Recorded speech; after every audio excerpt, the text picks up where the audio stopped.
L'Europe qui dit non aux batteries européennes, je trouve ça quand même assez exceptionnel, je vous l'avais déjà dit. En fait, il y a, semblerait-il, un deal entre les voitures chinoises, donc entre guillemets qui nous envahissent en Europe, et nous on est bien contents parce que finalement on laisse faire le sale travail aux Chinois pour notamment les batteries. Donc bizarrement, nous n'avons pas de mine, donc pas de lithium, encore moins de nickel, manganèse, cobalt, mais au moins on aurait pu faire très certainement des LFP, notamment en partenariat avec l'Afrique et avec donc le Maroc, donc c'est juste à côté de nous, en plus on est en France, avec les batteries de CATL, notamment en Espagne, mais l'Union Européenne, donc a priori, je vous mettrai peut-être l'article d'Automobile Propre, en fait on a très peu d'informations de l'Union Européenne par rapport à sa stratégie, et c'est ça qui est inquiétant, c'est-à-dire, pour le peu que je sache, on nous dit 2035, 100% de voitures électriques, mais l'Union Européenne a décidé d'aider aucun acteur pour pouvoir donc proposer des batteries européennes. Alors vous me direz, Northvolt, je pense, c'est un véritable aspirateur et ce n'est pas un Dyson, mais à subvention. Il y a eu des aides de partout et c'est peut-être ce qu'on peut reprocher, c'est-à-dire que soit il y en a trop, soit il n'y en a pas assez, soit elles ne sont pas cadrées et derrière, il n'y a pas forcément les objectifs. Donc en fait, lorsqu'on fait tout faire par le privé et qu'on leur octroie des aides, malheureusement sans obligation derrière de résultats, et ben on en arrive là. Donc en fait c'est la panacée, Northvolt. Je sais que derrière il y a Varta qui devrait retravailler avec VAG pour Porsche ou quoi que ce soit. Donc en fait on n'a pas un réel acteur et les seuls, on va dire, fabricants de batteries en Europe, ben, ils sont pas européens. Donc il y a LG qui est en Pologne, mais il y en a d'autres, je pense, en Europe. Je ne vois pas d'autres, mais sur du LFP, il va y avoir CATL qui va arriver donc en Espagne. Donc, sur la voiture électrique, on ne maîtrise pas le plus important, qui est non pas le pack, parce que souvent elle est fabriquée dans les usines, mais la cellule. Donc on ne maîtrise pas la cellule, la chimie, et logiquement encore moins donc les mines.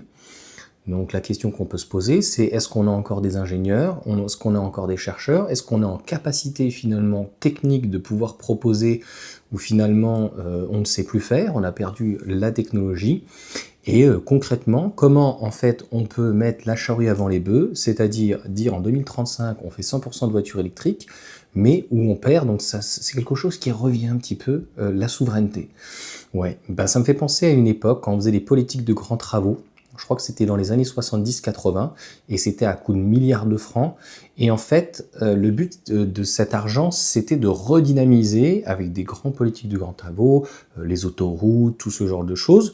Mais il fallait que cet argent aussi soit capté par des entreprises nationales. Et au final, on s'est rendu compte qu'avec de l'argent public frais, eh bien, on a payé des entreprises venant d'ailleurs, hors de France, hein, notamment de pays européens ou quoi que ce soit, et tout cet argent finalement n'a pas été capté par le pays, donc on a bénéficié des infrastructures, ça a coûté très cher, mais il n'y a pas eu ce ruissellement, parce que voilà, l'argent pour l'essentiel n'a pas été capté donc sur place, là où les travaux ont été faits, avec une entreprise française, avec des salariés français, et vous savez comment ça se passe aujourd'hui, la sous-traitance, et puis après les pays de l'Est, etc., etc., et même du travail dissimulé. C'est quand même assez impressionnant. Voilà, ça me fait penser exactement à la même chose, c'est-à-dire que on a une idéologie, mais on n'a pas de stratégie. Donc moi, c'est ce qui me fait dire que de toute manière, sur les batteries, on est complètement largué, et on le voit bien, le rétropédalage aujourd'hui, on est dans du concret en 2025. Les constructeurs, comme le groupe Stellantis ou Renault, ou même Volkswagen de toute manière, qui est pourtant en coopération avec MG, en Chine ou autre, même XPeng, mais plein d'autres, quoi que ce soit, même Mercedes, ils arrivent seulement sur de la LFP, on va dire pratiquement 5 ans. Ils ont 5 ans de retard sur une technologie qui existe déjà chez Tesla, par exemple, depuis 2021, 2020-2021, 2021 normalement. Les premières batteries du modèle 3, 55 kWh. Encore une fois, le but, c'est de répondre à une demande, et les batteries LFP ont leurs avantages et leurs inconvénients. Et pour le moment, on n'a, je pense, pas trouvé mieux en termes de densité, de rapport qualité-prix, et à voir après si on arrive à rattraper notre retard sur le sodium. Mais moi, j'y crois pas. C'est-à-dire que à un moment donné, la technologie des batteries est en place. Il ne faut pas croire, et je pense que c'est complètement illusoire, de se dire, en fait, on va réussir à passer un gap, nous aussi. Non, on passera pas en fait un gap ou le cap ou quoi que ce soit parce que on n'a pas la base de la chimie, donc en NMC, en LFP, en NCA, avec plus ou moins de manganèse, etc. Donc à partir du moment où on maîtrise pas la totalité de la chaîne, eh bien on ne peut pas être compétitif, on ne peut pas être souverain et malheureusement, ben on risque de subir, je l'ai déjà dit. Donc il va y avoir, ce ne sera pas le Green Deal, il y aura parfois des deals, des rapports de force qui vont se faire entre la Chine et l'Union européenne, et ça sera, voilà, écoutez, on ne vous a pas transmis, en tout cas nos entreprises chinoises n'ont pas transmis éventuellement toutes les informations, mais vous n'allez pas les surtaxer, sinon on fait un blocus éventuellement sur certains métaux ou sur certaines cellules. Et on verra bien comment ça se passe une fois que les entreprises chinoises seront installées en Europe. Pour le moment, ce n'est pas le cas.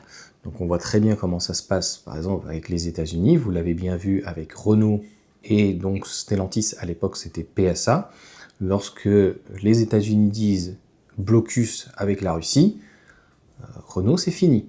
Lorsqu'ils disent c'est fini à l'époque avec c'était déjà l'Iran, pour Peugeot, son deuxième marché aussi, comme Renault avec la Russie, c'est fini.